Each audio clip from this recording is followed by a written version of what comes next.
नमस्कार श्रोते हो.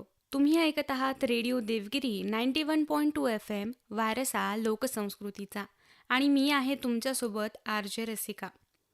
मित्रांनो, आजचा दिवस आपल्या सर्वांसाठी अत्यंत महत्त्वाचा आहे, कारण आज आहे वर्ल्ड मलेरिया डे. मलेरिया एक असा आजार आहे जो आजही जगभरातील लाखो लोकांच्या आरोग्यावर परिणाम करतो. अनेकदा आपण याला साधा ताप समजून दुर्लक्ष करत असतो, पण योग्य माहिती, जागरूकता आणि वेळेवर उपचार मिळाले तर आपण या आजारावर नक्कीच मात करू शकतो. आणि याच विषयावर आपल्याला सविस्तर माहिती देण्यासाठी आपल्या स्टुडिओमध्ये उपस्थित आहेत डॉक्टर तेजस पेंडे सर. आपण MBBS DNB मेडिसिन आहात. आपण छत्रपती संभाजीनगर येथील डॉक्टर हेडगेवार रुग्णालय येथे संसर्गजन्य रोग तज्ज्ञ म्हणून कार्यरत आहात. सर, आमच्या कार्यक्रमात तुमचं मनपूर्वक स्वागत आहे. धन्यवाद. सर, आपल्याला पहिला प्रश्न हाच पडतो की मलेरिया म्हणजे नेमकं काय? ओके, तर मलेरिया हा एक संसर्गजन्य आजार आहे आणि तो एका पॅरासायटिक इन्फेक्शन म्हणजे प्लाझ्मोडियम या परिजीवी या सूक्ष्म जीवाणूमुळे होतो. आणि तो आजार हा शरीरात पसरतो आणि त्याच्यानंतर ताप येणं, थंडी वाजणं अशी काही याची लक्षणं असतात आणि एका प्रकारच्या डासामार्फत त्याचा प्रसार होतो. मग सर, मलेरिया नेमका कशामुळे पसरतो आणि साध्या भाषेत तुम्ही त्याचं ट्रान्समिशन आम्हाला समजून सांगू शकता का?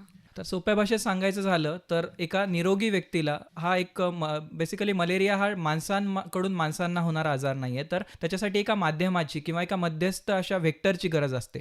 आणि मलेरियामध्ये हा असतो फिमेल अनाफिलस मॉस्किटो म्हणजे मादी अनाफिलस मॉस्किटो. तर ही डास ज्यावेळेस हा डास एका निरोगी व्यक्तीला चावतो त्यावेळेस तो दूषित रक्त किंवा इन्फेक्टेड ब्लड जे आहे ते त्या रुग्णामध्ये, त्या व्यक्तीमध्ये आतमध्ये जातं आणि त्याच्यानंतर तो रक्तामार्फत तो यकृताकडे म्हणजे लिव्हरकडे जातं. तिथे त्या जीवाणूंचं प्रमाण अजून जास्ती वाढतं आणि तिथून ते लाल रक्तपेशींकडे म्हणजे RBC कडे जातं. RBC मध्ये यांचं प्रमाण अजून जास्ती वाढतं आणि मग ते RBC फुटतात आणि मग त्या पूर्ण जीवाणूंचा प्रसार हा पूर्ण शरीरामध्ये होतो आणि त्याच्यामुळे खूप जास्ती प्रमाणात थंडी ताप येतो. आता या मलेरियाच्या रुग्णाला ज्यावेळेस असा मलेरियाचा डास म्हणजे फिमेल अनाफिलस डास चावतो तर तो हे दूषित रक्त घेऊन दुसऱ्या निरोगी व्यक्तीकडे जातो आणि अशा प्रकारे त्याची सायकल कंप्लीट होते. ओके सर, मग या वर्षाची आपली जी थीम आहे driven to end malaria, now we can, now we must, या थीमचा संदेश नेमका काय आहे? तर खूप छान संदेश आहे हा की now we can, now we must. Now we can म्हणजे आपण करू शकतो. तर आता आजच्या परिस्थितीमध्ये आपल्याकडे सर्व तंत्रज्ञान आहे, सर्व फॅसिलिटीज आहेत, औषध गोळ्या आहेत, योग्य त्या तपासण्या प्रत्येक ठिकाणी उपलब्ध आहेत. तर त्यामुळे आपण मलेरियासाठी ज्या उपाययोजना आहेत त्या खूप चांगल्या पद्धतीने करू शकतो. आपण त्यासाठी सक्षम आहोत. आणि नाव वी मस्ट म्हणजे आता ती वेळ आलेली आहे. या सर्व तंत्रज्ञानाचा, या सर्व तपासण्यांचा, या सर्व उपचारांचा आपण सर्वांकडे याचा प्रसार केला पाहिजे. सर्वांना या गोष्टींचा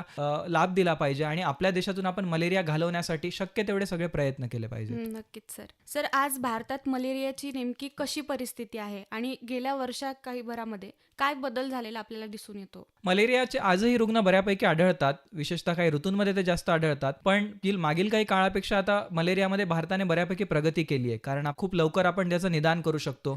योग्य ते औषध उपचार हे खूप इझिली आणि प्रत्येक ठिकाणी म्हणजे अगदी छोट्या गावांमध्येही याचे उपचार आणि तपासण्या होऊ शकतात, त्याही अवेलेबल आहेत. त्याच्या सगळ्यात चांगली गोष्ट अशी झालेली की त्याचा मृत्यूदर कमी झालेला आहे आणि रुग्णसंख्येतही मागच्या काही वर्षांपेक्षा आता घट होत चाललेली आहे. सो एक चांगली बाब आहे. हो सर, काही ग्रामीण भागात आज पण दुर्लक्ष केलं जातं. तर मलेरियाची जी सुरुवातीची लक्षणं असतात, जे आपण साधे ताप म्हणून ढकलून देतो, अंगावर काढतो, तर रुग्णांनी या सायन्सकडे दुर्लक्ष केलं तर काय होऊ शकतं? तर मलेरियाची काही सुरुवातीची महत्त्वाची लक्षणं म्हणजे ती अगदी साधी असू शकतात, जसं की खूप जास्ती ताप येणे, खूप जास्ती घाम येणे, थंडी वाजून येणे, चक्कर येणे, खूप जास्ती डोकेदुखी, ही अशी काही बेसिक लक्षणं असू शकतात. पण काही दुसरेही तीव्र लक्षणंही होऊ शकतात, जसं की शरीरात रक्ताची कमतरता होऊ शकते, उलट्या मळमळाचं खूप जास्ती प्रमाण होऊ शकतं, कावीळ होऊ शकतो. ही काही सिरियस प्रकारची लक्षणं आहेत. सो यांना आपण होईल तेवढा लवकर यांच्याकडे लक्ष दिलं पाहिजे आणि लवकर डॉक्टरांना दाखवलं पाहिजे. हो सर, मग मलेरिया ओळखण्यासाठी आपण कोणत्या चाचण्या केल्या पाहिजे आणि लवकर डायग्नोसिस का महत्वाचं आहे? तर काही महत्त्वाच्या चाचण्या म्हणजे एक तर या सर्व तपासण्या रक्ताच्या असतात. तर रक्तामधून आपण पेरिफेरल स्मिअर नावाची एक तपासणी असते, ज्याच्यामध्ये की मलेरियाचे जे सूक्ष्मजीव आहेत ते त्यामध्ये दिसत आहेत का हे आपल्याला डायरेक्टली कळू शकतं त्या पेरिफेरल स्मिअर या माध्यमातून. ही खूप सोपी तपासणी आहे आणि ही कुठल्याही सेंटरला होऊ शकते. पण अशा ठिकाणी जिथे की याचे एक्सपर्ट्स किंवा काही उपलब्ध नाहीत अशा ठिकाणी काही नवीन तपासण्या आहेत ज्याला की रॅपिड डायग्नोस्टिक टेस्ट असं म्हणतात.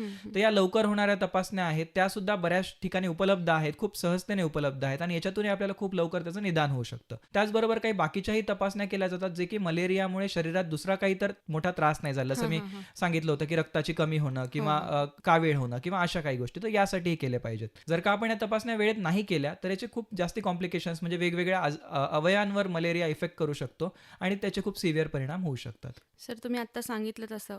पण मग सर मलेरियावर जेव्हा आपण योग्य उपचार आहेत, तर ते जर घेतले, तर मलेरिया पूर्णपणे बरा होऊ शकतो का? हो, 100% मलेरियाचं आपण खूप लवकर निदान करू शकलो, वेळेवरती निदान करू शकलो, त्याच्यासाठी योग्य ते तपासण्या करून योग्य ते उपचार करू शकलो, तर मलेरिया पूर्णपणे बरा होऊ शकतो. अगदी सांगायचं म्हणजे की आमचे बरेचसे मलेरियाचे पेशंट हे फक्त काही सुरुवातीच्या ताप किंवा या सिम्पटम्समुळे येतात हं, हं, आणि हं. त्यांच्या सुरुवातीच्या तपासण्यामध्ये असं मलेरियाचं निदान लागतं. तर या रुग्णांना हॉस्पिटलमध्ये भरती करण्याची सुद्धा गरज नाही लागत. हं, फक्त हं, हं, औषध गोळ्या ते व्यवस्थित प्रमाणे घेतात आणि ते घरच्या घरी किंवा येऊन जाऊन तपासण्या करूनही पूर्णपणे बरे होतात.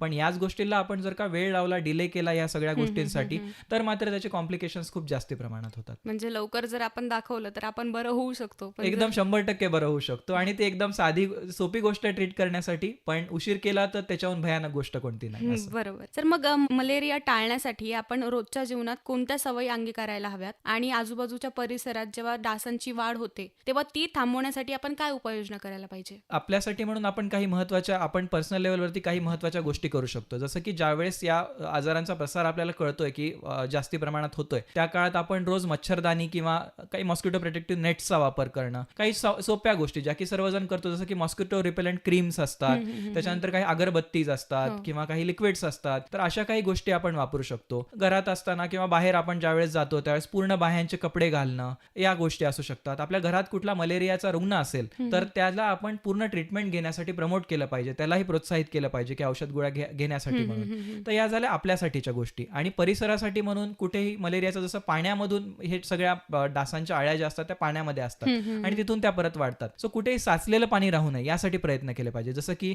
काही टाक्या असतील तर त्या टाक्यांना झाकणं ही लावून ठेवलेली पाहिजे. हं. त्याच्यानंतर काही टायर्स असतात, काही डब्बे असतात, काही झाडांच्या कुंड्या असतात. याच्यामध्ये पाणी साचून जातं. मग ते दुर्लक्षित राहिलं की त्याच्यामध्ये अळ्यांची वाढ होते आणि मग ते डास आपल्याला खूप त्रासदायक ठरतात. तर या गोष्टी आहेत. तर याच्यासाठी हे असं होऊ नये म्हणून प्रयत्न केले पाहिजेत. काही सरकारी योजनाही असतात ज्याच्यामध्ये की धुरीकरण करतात हां, किंवा हां. अशा काही गोष्टी असतात ज्याच्यामधून की जे मलेरियाचे डास आहेत त्यांचा नायनाट होण्यासाठी हो, प्रयत्न हो. केला जातो. सर मग कोणत्या लोकांना मलेरियाचा धोका जास्त उद्भवतो?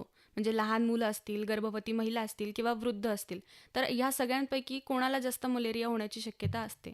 मलेरिया होण्याची शक्यता सर्वांना असते, पण हा आजार जो आहे तो काही व्यक्तींना तीव्र प्रकारचा होऊ शकतो. हं, जसं हं, तुम्ही हं. उदाहरण दिलं, की लहान मुलं ज्यांच्यामध्ये रोगप्रतिकारक शक्ती कमी असते, सो त्यांच्यामध्ये हा आजार जास्ती प्रमाणात होऊ शकतो. गर्भवती महिला, त्यांच्यामध्ये एकतर आईला पण इन्फेक्शन होऊ शकतं, बाळालाही त्याचा त्रास होऊ शकतो, मग त्याचेही काही कॉम्प्लिकेशन्स होऊ शकतात. हं, हं, हं. आणि दुसरं मलेरियाची प्रेग्नन्सीमध्ये काही ट्रीटमेंटमध्येही काही बदल असू शकतात. तर त्याच्यामुळे यांच्याकडे लक्ष केलं पाहिजे. याच्या व्यतिरिक्त काही रुग्ण ज्यांची की रोगप्रतिकारक शक्ती आधीच खूप कमी आहे, हं, हं, म्हणजे हं. काही दुसऱ्या कारणांमुळे, अशा रुग्णांमध्येही याचं इन्फेक्शनचं प्रमाण खूप जास्त प्रमाणात होऊ शकतं. सो अशा रुग्णांनीही खूप लवकर आलं पाहिजे, या सिम्पटम्सकडे लवकर लक्ष दिलं पाहिजे आणि उपचार घेतले हो, हो. पाहिजेत. नक्कीच सर. सर मलेरियाचे वेगवेगळे प्रकार पण आहेत. तर मग यात नेमका फरक काय आहे आणि कोणता प्रकार सर्वात जास्त धोकादायक आहे? तर मलेरियाचे 3-4 प्रकारचे मलेरिया असतात. तर त्याच्यामध्ये महत्त्वाचे 2 जे आपण कॉमनली बघतो, मी त्याबद्दलच सांगेल. तर त्याचे 2 नावं आहेत. एक आहे प्लाझ्मोडियम व्हायवॅक्स नावाचा एक व्हायवॅक्स मलेरिया म्हणून म्हणतात हं, हं, हं. आणि दुसरा आहे प्लाझ्मोडियम फाल्सिपेरम. तर हा दुसऱ्या प्रकारचा मलेरिया आहे. तर व्हायवॅक्स हा सामान्यप्रमाणे सापडणारा मलेरिया आहे, जो की खूप जास्ती प्रमाणात आपण दिसतो आणि तो तेवढ्या प्रमाणात तीव्र नसतो, हं, हं, हं. सिव्हिअर नसतो आणि औषध गोळ्या आणि त्या घेतल्यानंतर त्याचं बऱ्यापैकी इम्प्रूव्हमेंट होते त्याच्यामध्ये. दुसऱ्या प्रकारचा मलेरिया असतो तो आहे फाल्सिपेरम मलेरिया म्हणून. तर हा थोडा सिव्हिअर प्रकारचा मलेरिया आहे. याच्यामध्ये काही सिव्हिअर गोष्टी होऊ शकतात, जसं की सेरेब्रल मलेरिया म्हणा किंवा म्हणजे मेंदूमध्ये किंवा अशामध्ये याचा प्रसार होण्याची रिस्क असते. पण याच्यासाठी ट्रीटमेंट खूप चांगल्या उपलब्ध आहेत. सो आपण जर का व्यवस्थित गोळ्या औषधं घेतले तर हाही मलेरिया पूर्ण चांगला होऊ शकतो. सर काही वेळा मलेरिया पुन्हा पुन्हा होतो. म्हणजे असं का घडतं आणि त्याच्यापासून आपल्याला कसं वाचता येईल? मलेरिया पुन्हा पुन्हा होऊ शकतो. याचं सगळ्यात महत्त्वाचं कारण म्हणजे आता मागच्या प्रश्नामध्ये आपण सांगितलं की 2 प्रकारचे मलेरिया आहेत. तर त्यात एक व्हायवॅक्स प्रकारचा जो मलेरिया आहे, तर याच्यामध्ये जरी रुग्णाने ट्रीटमेंट व्यवस्थित घेतली, तर त्याच्यानंतरही त्याचे काही जे जंतू आहेत ते सूक्ष्म सुप्त अवस्थेत म्हणजे झोपलेल्या अवस्थेत असे यकृतामध्ये असतात. ते भलेही त्यावेळेस त्याला सिम्पटम्स काही देणार नाहीत, पण ज्यावेळेस आपण मलेरियाची ट्रीटमेंट थांबवतो, त्यावेळेस भविष्यात ते कधी परत सुप्त अवस्थेतून वापस येऊ शकतात आणि परत मलेरिया करू शकतात. तर असं होऊ नये म्हणून या व्हायवॅक्स मलेरियासाठी स्पेसिफिक काही औषध गोळ्या असतात, ज्या की ट्रीटमेंट ट्रीटमेंट झाल्यानंतर, सुरुवातीची ट्रीटमेंट झाल्यानंतरही आपण काही दिवस म्हणजे 14 दिवसांसाठी आपण प्रायमाक्विन नावाचं एक औषध असतं ते आपण देतो, की हे जे सुप्तावस्थेत बसलेले जे जंतू आहेत ते सुद्धा मरून जावेत म्हणून. सो अशाने होऊ शकतं. आणि दुसरी महत्त्वाची गोष्ट ऑब्व्हियसली, की जर का गोळ्या औषधांचा आपण व्यवस्थित उपचार घेतले नाही, अर्धवट गोळ्या औषधं थांबवले, तरी सुद्धा त्यांचा प्रसार हा परत होऊ शकतो. बरोबर आहे सर. सर मलेरिया विशिष्ट ऋतूंमध्ये जास्त उद्भवतो. म्हणजे जसं की पावसाळ्यात जास्त डास निर्माण होतात. तर असं का होतं? त्याचं मेन कारण आपण जसं मागच्या प्रश्नांमध्ये पाहिलं, की मलेरिया जो आहे त्याचे डास ज्या आहेत, अळ्या ज्या आहेत त्या काही पाण्यामध्ये आढळतात, साचलेल्या पाण्यामध्ये. तर पावसाळ्यामध्ये हेच होतं, की जे रिकामे टायर्स असतील किंवा कुंड्या असतील या सगळ्यांमध्ये पाणी खूप जास्ती प्रमाणात सगळीकडे साचायला लागतं आणि त्याच्यामुळे त्याच्यामध्ये यांची उत्पत्ती होते, त्यांची वाढ होते. आणि दुसरं म्हणजे पावसाळा हा असा ऋतू आहे ज्याच्यामध्ये की या डासांच्या प्रजननासाठी, ब्रीडिंगसाठी खूप फेवरेबल आहे. सो त्याच्यामुळे या डासांची खूप झपाट्याने वाढ होते आणि त्याच्यामुळे मग याचा प्रसारही वाढतो. सर मग जर मलेरिया वेळेवर आपण उपचार घेतला नाही मलेरियावर, तर काय गंभीर कॉम्प्लिकेशन्स होऊ शकतात? जर का आपण सुरुवातीला याचं लवकर निदान नाही केलं किंवा याला दुर्लक्ष केलं आणि तो सिव्हिअर मलेरिया जर का झाला तर त्याचे खूप जास्ती कॉम्प्लिकेशन्स असतात. काही आधी सांगितलं होते जसं की शरीरामध्ये रक्ताचं प्रमाण खूप जास्ती प्रमाणात कमी होऊ शकतं, ज्याला आपण ॲनिमिया म्हणतो. त्याच्यानंतर शरीरातल्या पेशी कमी होऊ शकतात, जो की प्लेटलेट्स असतात. त्याच्यानंतर मलेरिया दुसऱ्या अवयवांना त्रास देऊ शकतो, जे की खूप सिरियस असू शकतं. जसं की मेंदूला सूज येऊ शकते, त्याला आपण सेरेब्रल मलेरिया म्हणतो, याच्यामध्ये की पेशंटची शुद्धी कमी होऊ शकते. त्याच्यानंतर फिट्स येऊ शकतात, अशा काही गोष्टी होऊ शकतात. त्याच्यानंतर बाकीचे काही ऑर्गन्स असतील, जसं की लिव्हर आहे, यकृत आपण ज्याला म्हणतो, त्याच्यावरती परिणाम होऊ शकतो, किडनीजवरती परिणाम होऊ शकतो. अशा वेगवेगळ्या ऑर्गन्सवरती मलेरियाचा परिणाम होऊ शकतो आणि तो अगदी जीवघेणा ठरू शकतो. ओके. म्हणजे लवकर दाखवलं तर लवकर आपण बरं होऊ शकतो लवकर निदान होऊ शकलं, लवकर पेशंट आला तर तो अगदी भरती न होता घरी जाऊ शकतो, औषध गोळ्या व्यवस्थित घेतल्या तर. पण तेच त्याला व्यवस्थित काळजी नाही घेतली तर तो अगदी जीवघेणा आजार आहे. हो सर. सर लोक अनेकदा स्वतःच औषधं घेतात. म्हणजे मलेरियामध्ये सेल्फ मेडिकेशन किती धोकादायक ठरू शकतं? धोकादायक ठरू शकतं. एकतर सेल्फ मेडिकेशनची अडचण अशी आहे, की सुरुवातीला ते मलेरियाच आहे का असं माहिती नसतं. सो काही दुसऱ्या गोष्टी किंवा दुसऱ्या औषध गोळ्या घेतल्या जाऊ शकतात, जसं की ताप आहे म्हणून फक्त अँटीबायोटिक्स घेतल्या किंवा काही घेतलं. याच्यामध्ये ते मलेरियाचा प्रसार शरीरात हा वाढत जात असतो. दुसरं, जरी मलेरियाचं निदान माहिती असेल आणि त्यासाठी म्हणून औषध गोळ्या घेतल्या तर त्याच्या उपचारांमध्ये फरक असतो. जसे की आपण दोन मलेरियाज म्हणजे व्हायवॅक्स आणि फाल्सिपेरम असे 2 पाहिले. यांच्या उपचार पद्धतीमध्ये बदल आहे. त्यानंतर मी जसं सांगितलं, की ते सुप्तावस्थेतल्या काही जंतूंना मारण्यासाठी पुढे आपल्याला औषध गोळ्या कराव्या लागतात, तेही करणं गरजेचं आहे. सो हे सगळं आपण जर का नाही केलं, सेल्फ मेडिकेशन घेतले, तर इनिशियली जो रिस्पॉन्स आहे तोही येणार नाही आणि बाय दॅट टाइम पेशंट आपल्याकडे हॉस्पिटलला येईल किंवा डॉक्टरकडे जातो त्यावेळेस बरेचसे कॉम्प्लिकेशन्स झालेले असतात आणि त्याच्यातून बाहेर निघणं हे खूप कठीण होतं. पण तेच सुरुवातीला जर का पेशंट येऊ शकले तर हा पूर्णपणे बरा होऊ शकतो. नक्कीच सर. सर मलेरियासाठी लस उपलब्ध आहे का? आणि भविष्यात त्याबाबत काय प्रगती अपेक्षित आहे? चांगला प्रश्न आहे. ॲक्च्युली मलेरियाबद्दल सध्या तरी लस उपलब्ध नाही आहे, पण याच्यासाठी काही बरेचसे संशोधन चालू आहे. याच्यासाठी भारतामध्ये पण चालू आहे आणि आपण अपेक्षा करू की पुढच्या काही वर्षामध्ये वगैरे आपल्याकडेही ती लस उपलब्ध होईल. सध्या ही लस काही भागांमध्ये म्हणजे काही दुसऱ्या देशांमध्ये जिथे मलेरियाचं प्रमाण खूप जास्ती प्रमाणात आहे अशा ठिकाणी वापरलीही जाते, पण अजून तरी आपल्याकडे नाही आहे. पण संशोधनं चालू आहेत. सो आपल्याकडे भविष्यात ही लस येईल. नक्कीच सर. सर सामान्य नागरिक म्हणून आपण मलेरिया निर्मूलनासाठी नेमकं काय काय करू शकतो? जसं आपण सर्वांनी मलेरिया या देशातून पूर्णपणे घालवावा यासाठी आपण सर्वांनी प्रयत्न केले पाहिजेत. सो काही सोप्या गोष्टी जसं की हे सगळं पाणी न साचू देणे, त्याच्यानंतर या बेसिक काही प्रिकॉशन्स डासांना घालवण्यासाठी ज्या करायच्या त्याही करू शकतो आपण. त्याच्यानंतर मलेरियाचं निदान व्यवस्थित करण्यासाठी इनिशियली सिम्पटम्स आले की लवकर डॉक्टरांकडे दाखवणे, त्याच्यासाठी उपचार करणे. सरकार बऱ्याचशा योजना राबवतं त्यासाठी, धुरीकरण असेल किंवा काही उपचारासाठी असतात, काही तपासण्यासाठी सरकारी लोक घरी येऊन तपासण्यासाठी करतात. तर या सगळ्या गोष्टी ज्यावेळेस ते करतायत आपण त्यांना हा एक कार्यक्रम आपलाच आहे असं समजून त्याला प्रतिसाद दिला पाहिजे, त्यांना सपोर्ट केलं पाहिजे. कारण मलेरिया हा आजार पूर्णपणे बरा होणारा आहे. तो काही फक्त एक साधा ताप नाहीये, तो एक सिव्हिअर प्रकारचा आजार होऊ शकतो जर का आपण त्याला दुर्लक्ष केलं तर. पण आपण सर्वांनी जर का एकत्रितपणाने याच्या निर्मूलनासाठी प्रयत्न केला तर नक्कीच आपण मलेरियाला देशातून संपूर्णपणाने घालवू शकतो. नक्कीच सर. नक्कीच sir. Doctor Tejas Bende sir, आज तुम्ही आमच्या स्टुडिओला भेट देऊन एवढी मोलाची माहिती दिली त्याबद्दल तुमचे खूप खूप आभार. तुम्ही दिलेली ही माहिती नक्कीच अनेकांच्या उपयोगी पडेल. मित्रांनो, मलेरिया हा टाळता येणारा आजार आहे. फक्त थोडी काळजी, थोडी जागरूकता आणि योग्य वेळी घेतलेली पावलं पुढे मोठा बदल घडवू शकतात. आज वर्ल्ड मलेरिया डे निमित्त आपण एक छोटासा संकल्प करूयात. स्वच्छ परिसर ठेवूया आणि मलेरियाला दूर ठेवूया. मी आरजे रसिका घेतेय तुमचा निरोप. सुरक्षित रहा, निरोगी रहा आणि ऐकत रहा रेडिओ देवगिरी 91.2 FM वारसा लोकसंस्कृतीचा.